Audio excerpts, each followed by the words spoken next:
அனைவருக்கும் குட் டேங்க. நாங்கள் இப்போ திருச்செந்தூரில் நிற்கிறோம். மணி கரெக்டாக 2. ஏன்னா அங்கே சுப்பிரமணியரை தரிசிக்கிறதுக்காக திடீர்னு ஒரு ப்ரோக்ராம் போட்டு போயிட்டோம். இது கடற்கரை பக்கமாக நடந்து போயிட்டுருக்கோம். கூட்டமே இல்லை, ஏன்னா சீசன் இல்லை, அதனால் கூட்டமும் இல்லை. ஆனால் காலையில் நடந்துருந்தோன்னே மோத ஆரம்பிச்சிரும். இப்போ தான் இந்த பாத யாத்திரை தைப்பூசம் முடிஞ்சதுனால கொஞ்சம் கூட்டம் கம்மியாக இருக்குது. பார்த்தீங்களா, நாங்கள் காலையில் 4:30க்குள்ளே தரிசனம் பார்க்கறதுக்காக கிளம்பிட்டோம். மணி இப்போ 2. கருவறை 4:30க்கு கோயில் திறந்துரும் சன்னதி.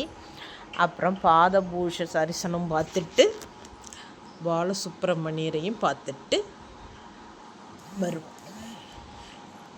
ஏன்னா அது ரொம்ப புண்ணியத்தை சேரும். அதுமில்ல நிதானமாக சாமி கும்பிடலாம். அந்த நேரம் கூட்டமும் இருக்காதா, நமக்கு கொஞ்சம் ஃப்ரீயாக இருக்கும், மனசுக்கு நல்ல சந்தோஷமாக இருக்கும். அதுக்காக தான். தேங்க்யூ.